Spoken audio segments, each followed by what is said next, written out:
So topic ఏంటంటే social perception.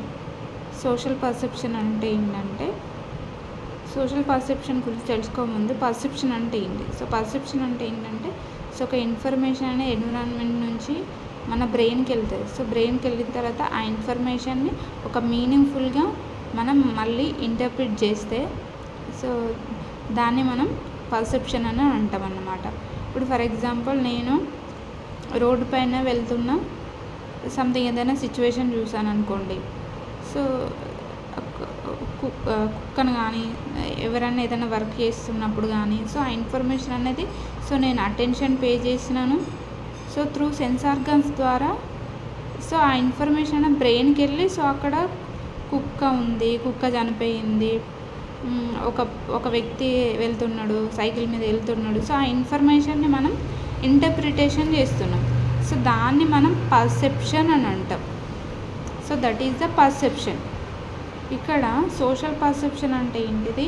Social perception is the study of how people form impressions and make inference about the other people. మనకు ఎక్కువ పక్కన వాళ్ళ గురించే మనం ఎక్కువ ఆలోచిస్తాం కదా. సోషల్ పర్సెప్షన్ అంటే ఏంటంటే ఒక వ్యక్తి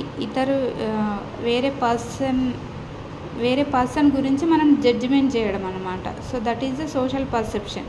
అంటే ఒక పర్సన్ గురించి మనం ఎట్లా జడ్జిమెంట్ చేస్తాం, ఎట్లా ఇంప్రెషన్ ఫామ్ చేస్తాం. ఇన్ఫరెన్స్ అంటే జడ్జిమెంట్, ఇంప్రెషన్ అంటే ఇంప్రెషన్ అనమాట. First impression is the best impression అంటారు కదా. So that is the impression. So that is called social perception. Social perception అంటే ఏంటంటే ఒక పర్సన్ సొసైటీలో ఉన్న ఒక ఇండివిజువల్ ఆర్ ఎనీథింగ్ ఎంతమంది అయినా సో ఆ పర్సన్స్ గురించి సో మనం ఏ విధంగా ఇంప్రెషన్ ఫామ్ చేసుకుంటున్నాం, జడ్జిమెంట్ చేస్తున్నాం. సో ఈ ఇంప్రెషన్ ఫామ్ చేయడానికి కారణాలు ఏంటిదన్న దాని గురించి స్టడీ చేయడాన్ని సోషల్ పర్సెప్షన్ అంటాం. సో దీంట్లో కాంపోనెంట్స్ ఉన్నాయి: non verbal communication, attribution and impression formation. So ఇక్కడ నాన్ వర్బల్ కమ్యూనికేషన్ అంటే ఇప్పుడు ఒక వ్యక్తి ఉన్నాడు. సో అతను నాన్ వర్బల్ ఫేషియల్ ఎక్స్ప్రెషన్స్ ద్వారా కమ్యూనికేషన్ ద్వారా అతని బిహేవియర్ ఏంటిది, అతని యాటిట్యూడ్ ఏంటిది, అతని స్వభావం ఏంటిది అనేది మనం తెలుసుకుంటాం అన్నమాట. సో ఈ దీంట్లో నాన్ వర్బల్ ఫేషియల్ ఎక్స్ప్రెషన్ చూస్తాం. ఒక అతని ఫేషియల్ అనేది ఇట్లా కోపంగా పెట్టడము, సో అట్లయితే అతను చాలా రూడ్ బిహేవియర్ అనుకుంటా. ఐ కాంటాక్ట్ కానీ మెయింటెనెన్స్, ఐ కాంటాక్ట్ కరెక్ట్ లేకపోయినా ఇతను కమ్యూనికేషన్ స్కిల్స్ లేవని, బాడీ లాంగ్వేజ్ లేకున్నా కానీ కమ్యూనికేషన్ స్కిల్స్ లేవని, టచింగ్ కూడా కరెక్ట్ టచింగ్ లేకపోతే షేక్ హ్యాండ్ ఇచ్చేటప్పుడు సో ఇట్లాంటి సిచ్యువేషన్స్లో మనం టచింగ్స్ ద్వారా కూడా సో అతని యొక్క పర్సనాలిటీ, అతని యొక్క బిహేవియర్ని మనం డిసైడ్ చేస్తాం అన్నమాట. సో నెక్స్ట్ అట్రిబ్యూషన్ అంటే ఏంటిది? ఒక బిహేవియర్కి ఒక బిహేవియర్ జరగడానికి కారణం ఏంటిది అన్న దాని గురించి చెప్పేది అట్రిబ్యూషన్ అంటారు.